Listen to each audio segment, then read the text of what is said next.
राहता येथील सिद्धसंकल्प हॉल येथे विरोधी पक्षनेते राधाकृष्ण विखे पाटील यांच्या प्रमुख उपस्थितीत तालुक्याची टंचाई आढावा बैठक संपन्न झाली।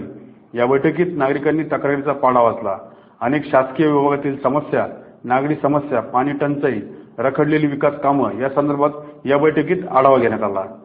या आढावा बैठकीत प्रांताधिकारी कुंदन सोनवणे, तहसीलदार माणिक आहेर, पाटबंधारा विभागाचे अधिकारी, कृषी विभाग, महावितरण, नगरपालिका, नगरपंचायत, पंचायत समिती, ग्रामपंचायत तसेच शासकीय विभागाचे अधिकारी, लोकप्रतिनिधी उपस्थित होते। या आढावा बैठकीत विरोधी पक्षनेते राधाकृष्ण विखे पाटलांनी नागरिकांच्या समस्या जाणून घेत तक्रार निवारणासाठी अधिकाऱ्यांना सूचना केल्या। आतापर्यंत आहे काहीच सुद्धा लक्ष आहे, परंतु आमच्या गावच्या रस्त्याची दुर्दशा फार वाईट झालेली आहे। तरी नपावाडी ते एकरुका व नपावाडी ते शिंगवा आणि नपावाडी ते राहता या अशा प्रकारचे 2-2 किलोमीटरचे रस्ते आमच्या गावाला जर दिले तर आमच्या गावच्या शाळेचा आणि दळणवळणाचा प्रश्न मार्गी लागेल। शाळा सुद्धा काही जिल्हाध्यक्ष असताना सुद्धा शाळेचं काम एकदम सुव्यवस्थित आणि चांगलं झालेलं आहे। तुमच्या प्रयत्नाला, पंचायत समितीच्या प्रयत्नाला आणि जिल्हा परिषद प्रयत्नाला आमचा पाण्याचा प्रश्न सुद्धा 70-75% मार्गी लागलेला आहे। तरी सर, संपूर्ण गावाच्या वतीने मी नम्र विनंती करतो, कृपया आमचा कोणत्याही विभागामार्फत बांधकाम असो, जिल्हा परिषद असो, कृपया आमचे जेवढे 3 रस्ते 2-2 किलोमीटर डांबरीकरण करून द्यावं ही नम्र विनंती। आणि त्याचप्रमाणे आमची 3री पिढी गेली तरी आम्हाला घर नाही राहायला।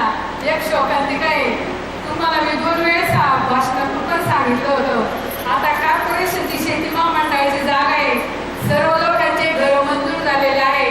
पण मला एक विनंती करायची आहे की तहसीलदारांना सांगून आमचे तेवढे घर मंजूर करून आम्हाला ती शेती महामंडळाची 1 गुंठा जागा आहे ती प्राप्त करून देणे। कारण आमच्या ज्या झोपडे आहे त्यात माझी झोपडी जळीत झालेला आहे आणि त्या जळीत झोपडी झालेली आहे।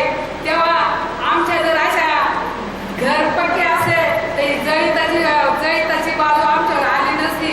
त्यासाठी तुम्ही आमच्या मतदारसंघातील आमदार आहे, एक मन सांगते तुम्हाला, तिरंगी झेंडा भारत की शान है, राधाकृष्ण पाटील राहते की जान आहे। तेव्हा मला हे म्हणायचं आहे की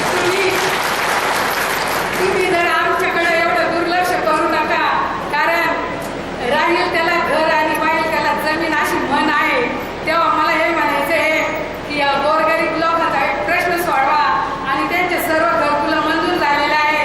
त्यासाठी तुम्ही ती जागा उपलब्ध करून द्यावी ही माझी नम्र विनंती आहे। कारण त्या जागेमध्ये सरकारी संडास होतो, रस्ते येते, लाईट येते, नळ येते आणि घराला मंजुरी काय येत नाही। हा एक मी तुम्हाला प्रश्न विचारते, तेव्हा त्याचा खुलासा करावा। संपणार नाही तर पुढच्या येणाऱ्या आवर्तनात आमच्या पिंपळवाडी गावासाठी 2-3 दिवस पाणी मिळालं तर टँकर सुरू करावं लागणार नाही। या संदर्भात जो आढावा घेतला आपण की पुढच्या 2 महिन्यामध्ये पाण्याचं काही नियोजन करावं लागेल किंवा क्षमतेप्रमाणे टँकर सुरू करावं लागतील का, वीर अधिकरण करावं लागेल आपल्याला, अशा काही चर्चा त्याच्यामध्ये झाली। आणि विशेष करून विजेचा प्रश्न आहे, गंभीर होत चाललेला आहे। पूर्ण क्षमतेने दाबानं वीज मिळत नाही अशी तक्रार आहे। आणि काही कृषी खात्याच्या संदर्भातल्या योजनांचं अनुदान प्रलंबित होतं, ते आता मिळालं आहे। अशा वेगवेगळ्या विषयावर चर्चा झाली आणि लोकांनी काही सूचना चांगल्या केल्यात शेतकऱ्यांनी आलेल्या।